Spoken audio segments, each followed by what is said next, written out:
Good morning everyone, and welcome to Susie and Rob's allotment adventure part 5. It's Saturday the 28th I think of May 2023. I'll just give you a quick look round and show you the progress we've made, and how wildlife is taking over even without my intervention. That all the flowers that the lady has planted before me and on the beds that I haven't been able to do anything to are all coming up, and the local bugs are loving it. I'll just show you how we've got on. A few things have sprouted up, thankfully, and a few developments down the far end. Well, let's take a quick look. The wildlife pond has gone a bit deeper, but not all the way. It's clay, solid red clay when you get about a foot down, so that's taking some digging out, but we'll get on that. It is a bit annoying because I'm trying to relocate the flowers to around the pond, even though it's a job that really doesn't need doing. It's one that I want to get done so that I can not waste all these lovely flowers and plants that the ladies previously planted. But it is a bit of a bugbear. But I've got 5 days off this weekend, so I'm going to get it in, come what may.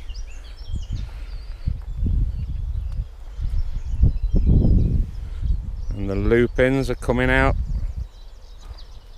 gorgeous things. You can see the local bees are loving those.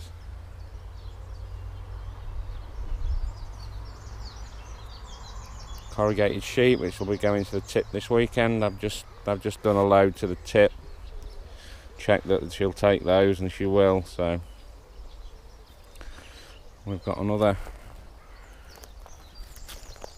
I'm not sure what that is. It's some sort of herb which has gone to flower. I'm sure Susie will put me right. She's got the ID app on her phone. And the rest of the herb garden is running away. I didn't think some of them were taking very kindly to being moved, but they are growing. They've just gone a bit brown. That's the fennel that looking a bit sorry for itself, but it is growing, so it's not that bad.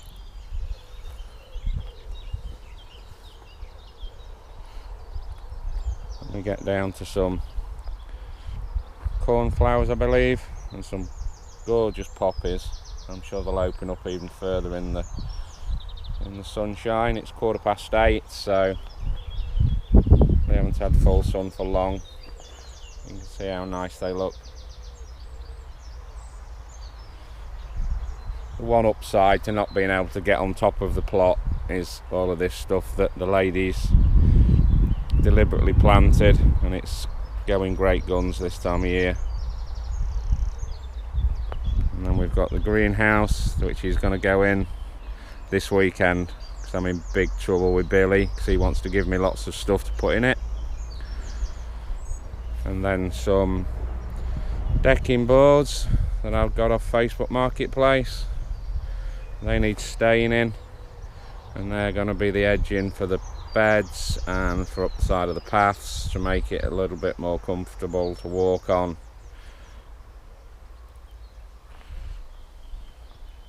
Bench needs strengthening up, it's a bit rickety. I think the foxgloves are starting to show their best. And then the spuds are finally showing. That's my early spuds. I've ridged half of them up because I've seen so much information on the internet and YouTube.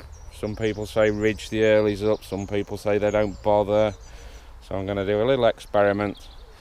2 beds ridged, 2 beds flat, and see if there's any difference in yield, quality.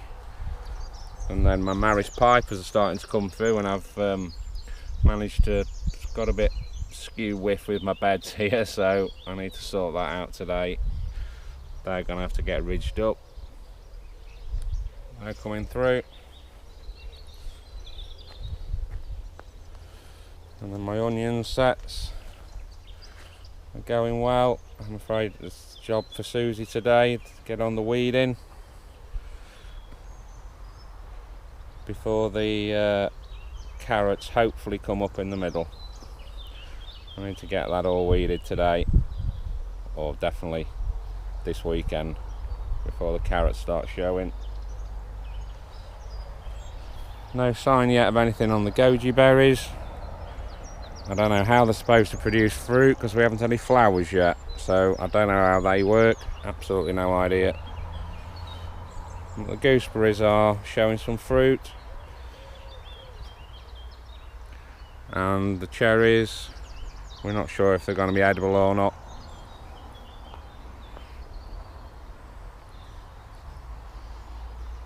And the strawberry beds, I think that'll be might be getting covered over this weekend because we're starting to get little green strawberries everywhere. I got in trouble with my neighbours because I put netting over when they were still in flower, and they said, how are the bees going to get in to pollinate? Which is, yeah, it's not something I'd thought of. So I hadn't really fixed the netting down. It was more to see if I needed to buy some or I could use what was already here. So I need to do a bit of weeding. This blooming bindweed is everywhere. It's an absolute nightmare stuff. You just need a tiny bit of root and it'll just come back up again. Nothing in there apart from bindweed, apart from lots of potatoes are planted in there.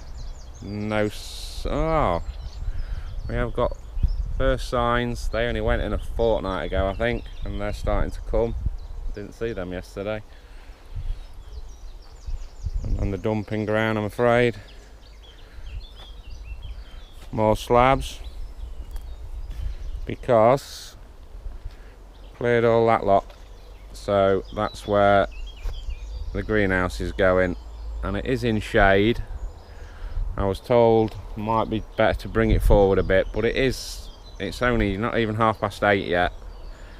I don't know if you can see the sun's just poking over the trees. Whether that's going all blurry, I don't know.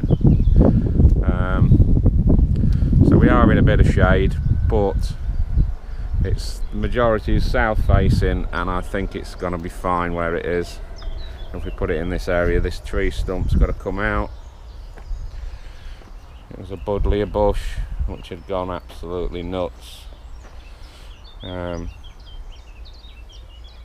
another one here that was half rotten. If you can see inside there, it was all hollow and horrid, and it had grown over the top of the IBC which was here, and it was bouncy and dangerous, and it had to come down. It just sagged so much when I took the IBC out from underneath, which is the IBC is there, it had no frame on it, and as soon as I took that out to relocate the old shed, it just sagged down, and it was not dangerous, but it was in danger. Probably in the winter, if it had got a heavy snow on it, it would probably have snapped, and it could have gone through my greenhouse, so it's had to come down. I don't like chopping stuff down like that, especially not in the nesting season, but I'm afraid it's gonna have to, it's gone basically. It's chainsawed and sawed. That's what I was taking to the tip today, but it has opened this up. There's still plenty of foliage. We're surrounded by trees and bushes. The birds have got plenty of places, and there was nothing in there. I checked for nests. There was an old wren's nest, I think, from a couple of years ago, but nothing in it, so it's gone.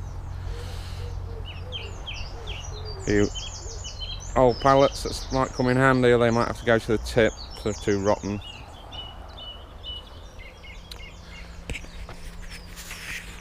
Anyway, that's me done for today, for this morning anyway. We'll might do you an update at the end of the weekend and see if we've got some real progress. So, thanks for watching, catch you soon, like and subscribe.